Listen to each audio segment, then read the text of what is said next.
Meu nome é Marcos, e se hoje estou vivo para contar o que aconteceu, considero isso quase um milagre. Ou talvez um castigo por ainda não ter chegado a minha hora. Eu nunca fui um homem ruim, mas também nunca fui um homem forte. Sempre fui fraco diante da dor, fraco diante das dificuldades, fraco diante daquilo que a vida jogava no meu colo sem pedir licença.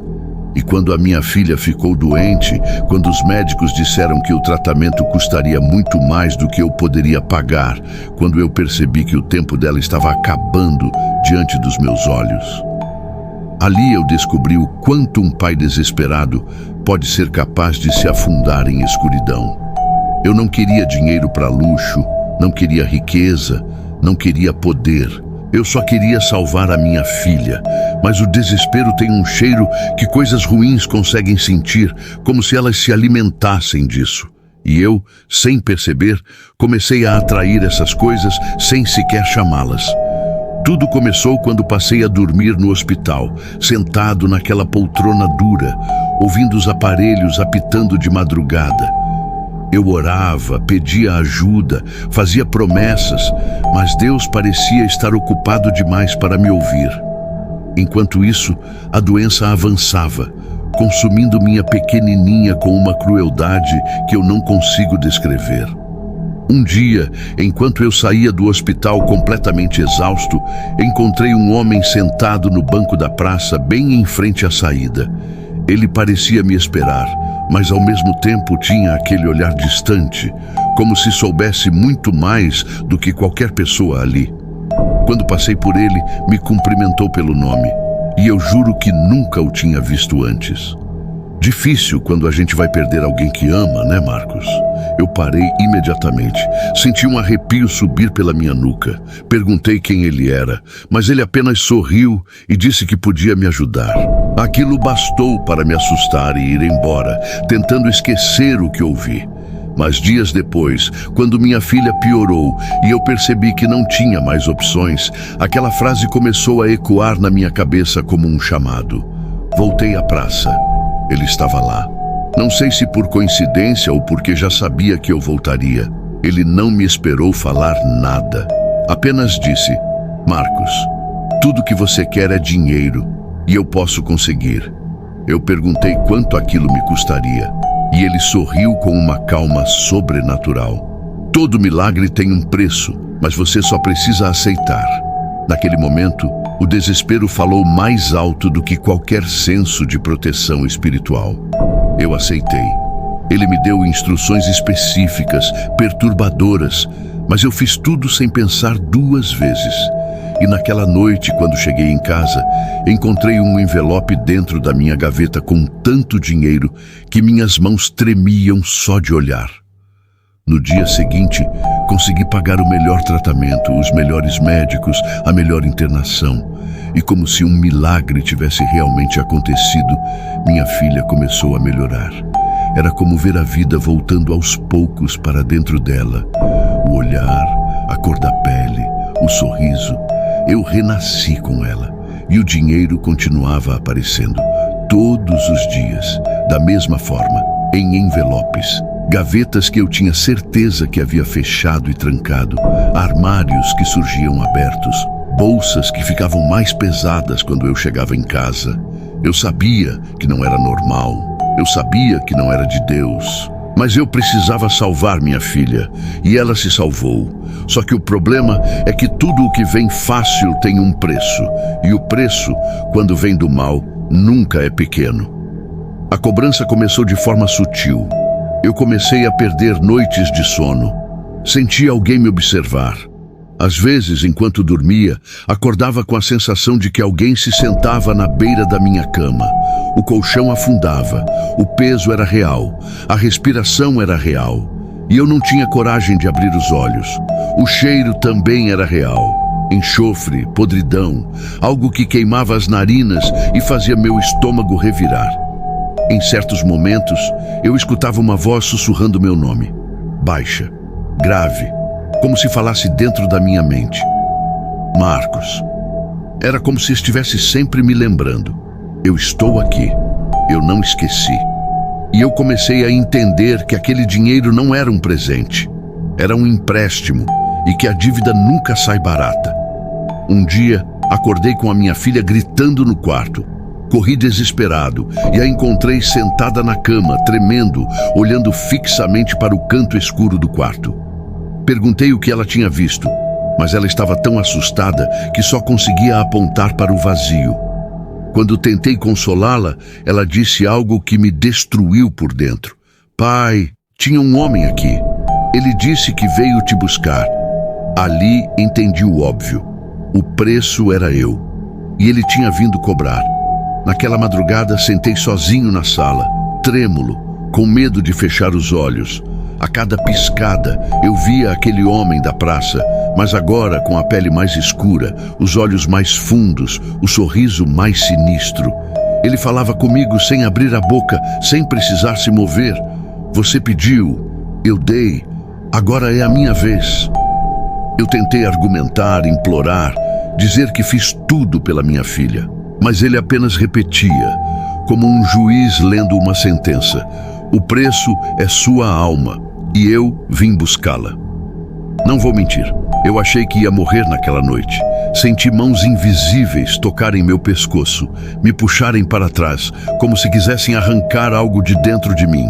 Senti meu corpo travar, minha respiração cessar por alguns segundos. Eu vi sombras permeando a casa, se movendo rápido, como se fossem me cercando. Vi olhos dentro da escuridão, olhos vermelhos, brilhando, esperando o momento certo para atacar. Mas minha filha entrou na sala chorando, me abraçou e pareceu que aquela força maligna perdeu um pouco do poder. Ela era a única coisa pura ali. Era a única luz. Por algum motivo, aquilo afastou a criatura por alguns instantes. E foi o suficiente para eu correr. Peguei minha filha nos braços, fugi de casa como um louco, entrei no primeiro templo religioso que encontrei aberto e implorei ajuda. Passei por orações, rituais, libertações, jejuns, madrugadas chorando. Foi um processo longo e doloroso, e mesmo assim, até hoje, às vezes, sinto que aquela sombra ainda me observa de algum lugar, esperando meu erro, esperando minha fraqueza. O dinheiro sumiu. Minha vida financeira virou um caos. Perdi tudo e tive que recomeçar do zero. Mas minha filha está viva, ela é meu milagre e, ao mesmo tempo, meu lembrete de que nenhum desespero justifica abrir portas que não conseguimos fechar depois. Não existe pacto sem preço, não existe ajuda do mal sem cobrança. E quando o pagamento chega, ele destrói tudo que toca. Eu aprendi isso tarde demais, mas você que está ouvindo isso agora, talvez ainda tenha tempo. Meu nome é Mirella, e se existe uma coisa que aprendi tarde demais, é que a ambição, quando alimentada pelo desejo descontrolado de ter sempre mais, pode nos transformar em presas fáceis de forças que não compreendemos. Eu costumava acreditar que tudo tinha um preço, mas que eu era esperta o suficiente para nunca ter que pagá-lo. Eu sempre pensei que minhas escolhas eram calculadas, que eu tinha total controle sobre os homens que passavam pela minha vida e sobre o destino que eu construía com minhas próprias mãos. Mas descobri, da pior forma possível, que o destino não gosta de ser desafiado e que aquilo que parece fácil demais costuma ter raízes profundas na escuridão. Cresci em um lar onde o dinheiro era sempre o centro da discussão. Minha mãe, uma mulher exausta pela vida simples, me dizia que buscar riqueza sem esforço era o caminho mais rápido para a ruína. Eu ouvia essas palavras enquanto observava as outras meninas da minha idade entrando e saindo de carros luxuosos, viajando para lugares exóticos, vivendo vidas de novela. Eu não queria ser como minha mãe, cansada, envelhecida antes do tempo, contando moedas para pagar contas.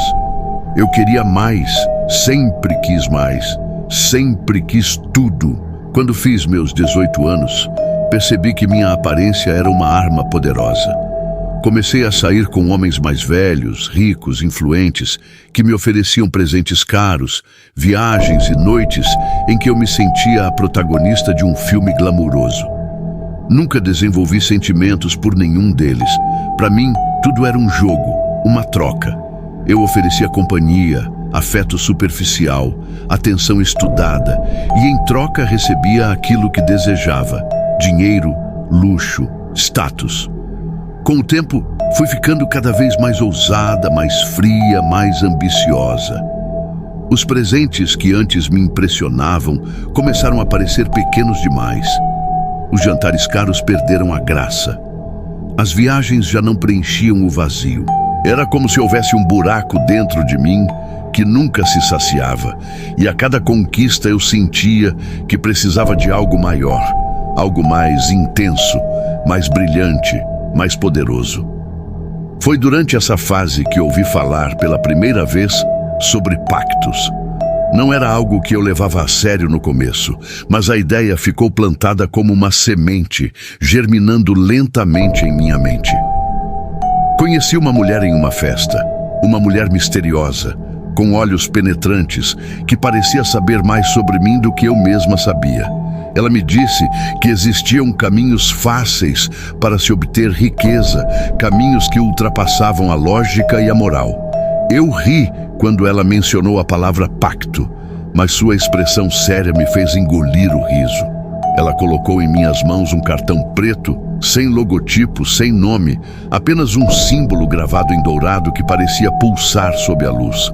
Um círculo com chifres pequenos, e disse: quando o seu desejo for maior que o seu medo, você saberá o que fazer. Guardei aquele cartão como quem guarda uma joia rara, não porque acreditava nele, mas porque fazia parte da fantasia de poder que eu alimentava. Meses se passaram e a ideia começou a corroer meus pensamentos. Eu já não me satisfazia com nada. Os homens ricos que antes me fascinavam agora pareciam limitados. Eu queria um poder que nenhum deles pudesse me dar. Uma noite, bêbada e entediada em meu apartamento, peguei o cartão e liguei para o número que havia atrás dele. Não havia nome, não havia identificação, apenas números alinhados de forma quase hipnotizante. O telefone atendeu no primeiro toque. Uma voz masculina, forte e suave ao mesmo tempo, perguntou: você está pronta para receber tudo o que sempre desejou? Minha respiração travou. Pela primeira vez em muito tempo, senti medo. Mas meu desejo falou mais alto. Eu respondi: sim. A voz me deu um endereço e disse que eu deveria estar lá à meia-noite. Eu não sei por que obedeci. Talvez porque naquele momento eu acreditava que estava prestes a entrar em um mundo onde finalmente ninguém me diria não. À meia-noite, cheguei ao local indicado. Era uma casa antiga, abandonada, aparentemente vazia. A porta se abriu sozinha assim que toquei nela. Entrei.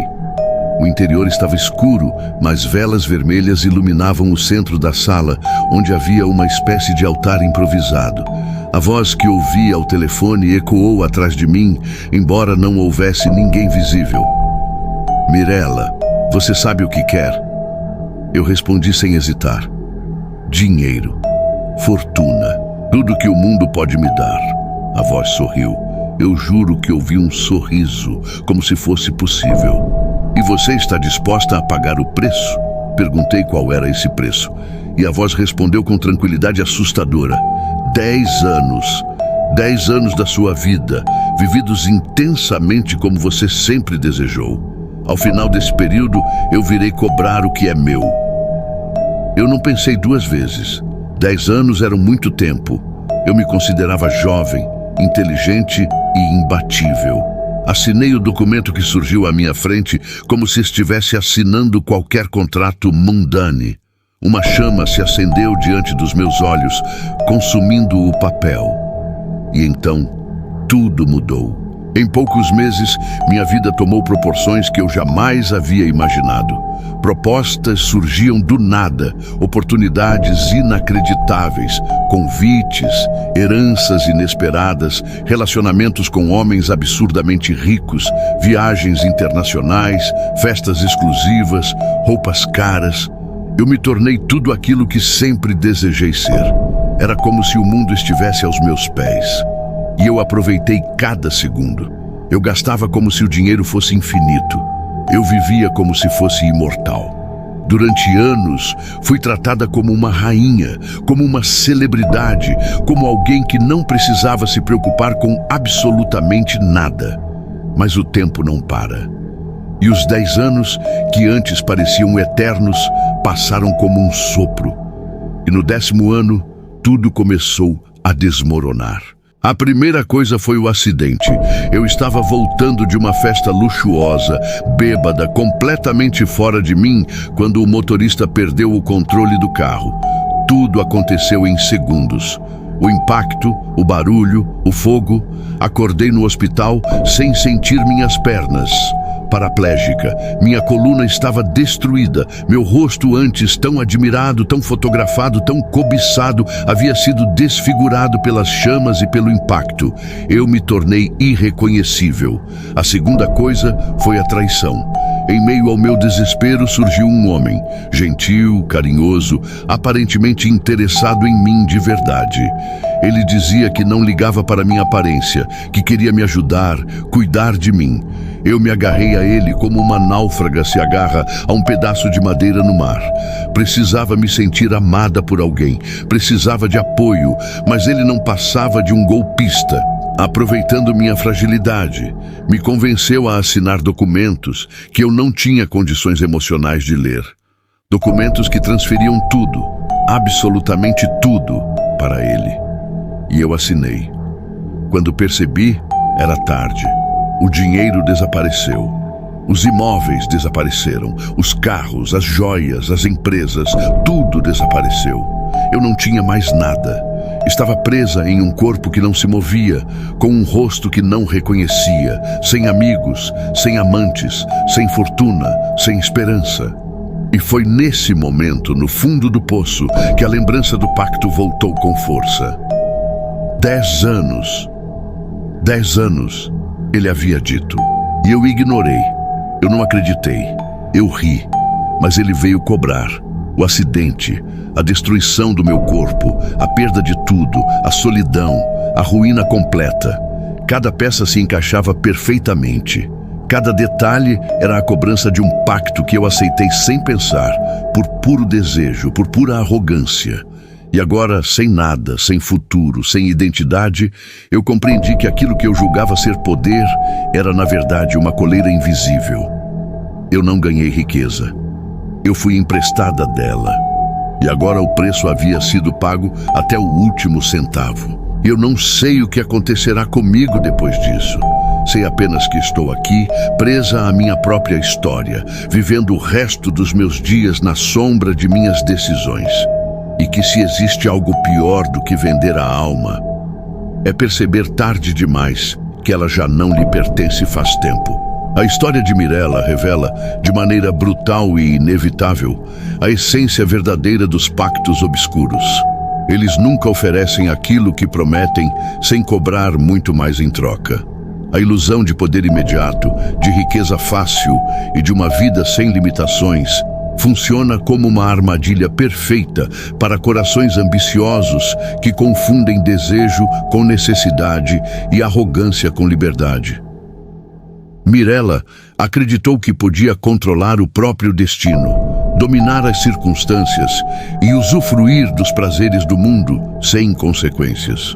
Mas pactos desse tipo não entregam felicidade, apenas aceleram o abismo. O diabo, na narrativa, não age como um carrasco apressado, mas como um negociante meticuloso. Ele concede exatamente aquilo que o pactuante deseja, deixando que a pessoa se afunde cada vez mais na própria vaidade, até que o laço esteja forte demais para ser rompido. Ao final, a cobrança vem não como um castigo, mas como parte natural do contrato, revelando que o verdadeiro preço não é apenas a alma, e sim tudo aquilo que compõe a identidade humana: corpo, dignidade, liberdade, esperança, futuro. Mirella descobriu tarde demais que nenhum prazer momentâneo, nenhuma riqueza instantânea e nenhum brilho artificial justificam a entrega de algo tão essencial quanto a própria humanidade. O pacto não apenas destruiu sua vida material, ele corroeu sua essência, deixando para trás apenas um eco do que um dia ela acreditou ser. A crítica que fica é clara e dolorosa. Não existe atalho seguro quando se trata de ambição desmedida. O preço do que é conquistado sem esforço costuma ser alto demais e às vezes irreversível. A história serve de alerta para todos que acreditam que podem negociar com as sombras sem se tornarem parte delas. Porque no fim das contas, o diabo não rouba, ele apenas pega aquilo que lhe foi entregue voluntariamente.